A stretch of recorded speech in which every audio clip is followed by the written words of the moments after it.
All right, let's dive in. We're taking a deep dive today into this document called "Another Step on the Path to Reflation." Yeah, it's a fascinating one. It really is, and it gets into some pretty, heavy stuff about inflation and where the U.S. economy might be going, Yeah. and what it could mean for your wallet. Yeah, absolutely. And it really digs deep. It doesn't just kind of skim the surface. It really gets into the nitty-gritty, you know? Yeah. Yeah. And one of the things that really jumped out at me was how it starts by like breaking down the November CPI report, Right. Yeah. And it pulls out some pretty key numbers like a 0.3% month-over-month increase and then 2.7% year-over-year. Yeah, and those are just the headline numbers. Yeah. It also digs into the core CPI, which is at 3.3%. Yeah. And then what they call super core inflation, Oh. which is at 4.3%. Okay, so break this down for me. What's the super core? Super core, as they're calling it, is basically stripping out even more of the volatile components from that core CPI number. Right. So it's getting to like the really sticky, persistent part of inflation. Okay. So looking at all these numbers, I mean, are we seeing easing inflation like a lot of people are saying, or is there a different story here? Well, on the surface, it might look like inflation is finally letting up a bit, especially when you see those year-over-year numbers coming down, right? But what's important here is context. Okay. All of these numbers are still, way higher than the Fed's 2% target. Yeah, that's true. And what this document is arguing is that the Fed's forecast of hitting that target by mid-2025, well, it might be a little too optimistic. Okay, so inflation is stickier than maybe we thought, Exactly. or that the Fed is hoping for. Yeah. And this document seems to be, pretty skeptical of the Fed's predictions. Yeah, and there are a couple of reasons for that. One is that it points to these potential inflationary pressures that are still out there, things like upcoming tariffs, Right. Possibly stricter immigration policies, Mm-hmm. both of which could drive prices up. Right. Right. So those are things that maybe the Fed isn't fully accounting for in their projections. Yeah. Okay, I love this next part of the document though. It starts talking about what they call haircut inflation.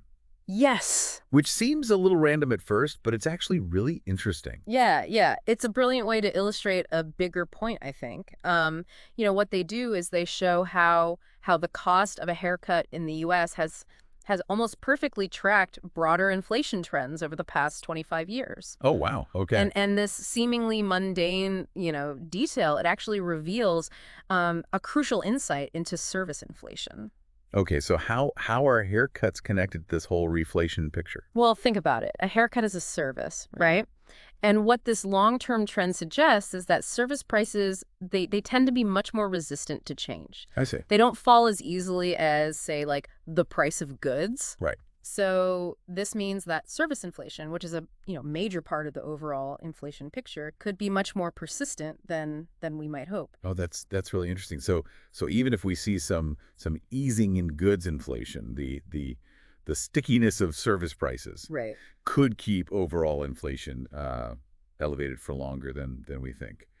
Okay, this next part is super intriguing to me. The document kind of throws out this idea that maybe, just maybe, gold is a more reliable indicator of true inflation than the CPI. Yeah, it's a controversial idea for sure. Yeah. But what this document is suggesting is that the CPI, the way it's calculated now, it can be influenced by political agendas. Right. And it might not always accurately reflect the real cost of living that people are experiencing. So where does gold fit into all this? What makes it a more reliable indicator in their view?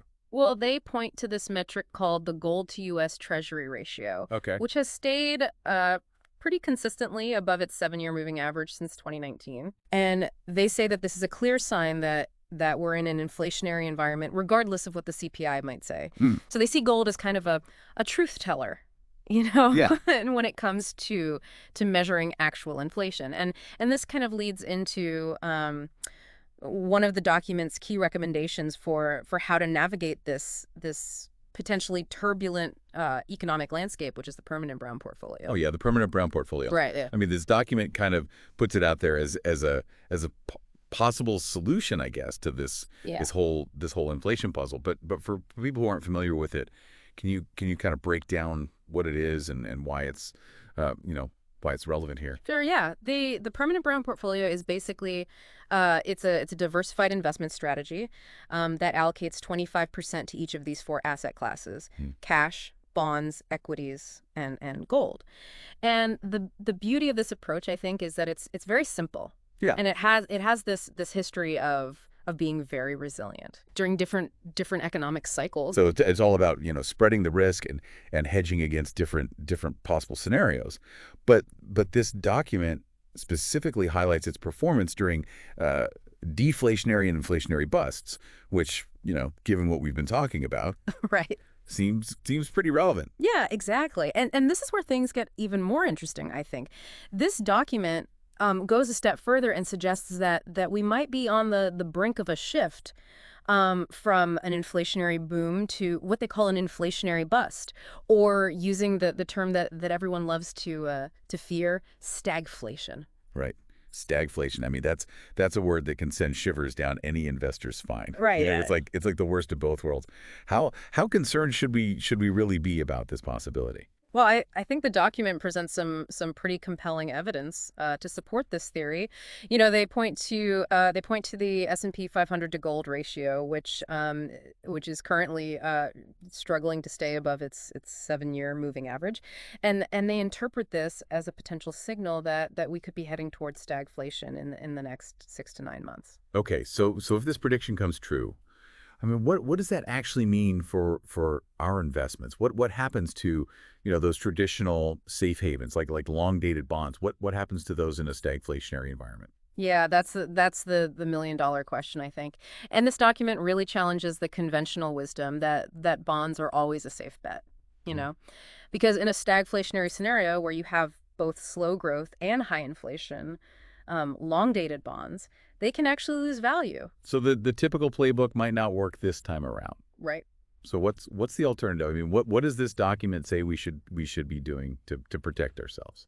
Well, they make a strong case for gold Okay. and other hard commodities, calling these assets anti-fragile. Basically, meaning that these assets they tend to thrive in these chaotic and unpredictable environments. So while other investments might crumble during stagflation, Right. gold and commodities could actually hold their value or even, you know, go up in price. Exactly. Think of it this way, when there's fear and uncertainty in the market, investors, they often flock to these tangible assets, Yeah. like gold, which has, historically been seen as this store of value. Okay, so that's gold. But what about the rest of our portfolio? What specific advice does this document give for navigating a potential stagflation? They recommend focusing on companies with low leverage, strong balance sheets, and resilient business models. Right. These are the businesses that are best equipped to weather a real economic storm. So quality over quantity when it comes to stock selection. Exactly. Yeah, and look for companies and sectors that are likely to perform well, even in a stagflationary environment. Like energy, technology, aerospace, and defense. Yeah. These sectors tend to have pricing power, and strong demand, regardless of the economic conditions. Yeah, makes sense. Now on the fixed income side, we've talked about avoiding long dated bonds. Right. But are there any bond investments that they recommend? Yeah. For those who are looking for fixed income exposure, they suggest considering investment grade corporate bonds Okay. with shorter maturities, ideally under 12 months. Okay. And these offer more flexibility and less interest rate risk than their longer dated counterparts. So it's about staying nimble and adjusting your fixed income strategy Right. to the current environment. Exactly. Yeah. And of course, as we discussed, allocating a portion of your portfolio to gold and hard commodities is a key recommendation in this document. And they suggest a range of 20% to 40%, depending on your risk tolerance. So wow, I mean, it sounds like we've got this potential shift towards stagflation, maybe looming on the horizon, and the things that we've always thought of as safe havens. Yeah. Maybe those aren't so safe anymore. Gold is kind of emerging as like the MVP in this whole scenario. It's a lot to think about, but I feel like this document has given us some really good, some really important insights. Yeah, definitely. And I think one of the key takeaways is that we can't just, blindly follow the old investment playbook. Right. We have to be aware of how the economic landscape is changing and be ready to adapt our strategies. Yeah. And this document gives us, I think, a really strong framework for doing that. Yeah. Now, you mentioned that you had one final thought that you wanted to leave our listeners with, Yeah. something to really kind of make them think. Yeah, yeah. This document, it makes this strong argument that gold is like a leading indicator of inflation. Right. They even call it the canary in the coal mine. So the question I would pose to the listeners is, if that theory holds true, how will the price of gold move in the coming months? Will we see it, will it surge as the stagflationary pressures, potentially start to build, or will it tell us a different story? Hmm. That's a great question to think about, and it really underscores how important it is to stay informed and keep an eye on these market trends, especially something as important as gold. You know. Yeah, for sure. Pay attention to how gold reacts to all of these economic events that are unfolding around us. Does its movement support the predictions that are in this document, or does it kind of challenge them? Yeah, that's definitely going to be watching the gold charts with a whole new level of interest now. Yeah. Well, that brings us to the end of our deep dive into another step on the path to reflation. We covered a lot today. We talked about the CPI and all the nuances there. We talked about the potential threat of stagflation, and we talked about this really intriguing role that gold could play in all of this. So hopefully, everyone listening, you're leaving this deep dive feeling a little bit more informed and a little bit more empowered to navigate these uncertain times. Yeah, absolutely. And knowledge is power. The more we understand these complex economic forces, the better prepared we'll be to make good decisions about our financial futures. I totally agree. A huge thanks to you for sharing your expertise with us today. And to all of our listeners out there, thank you for joining us on this journey of discovery. Keep those minds curious, stay informed, and we will see you on the next deep dive.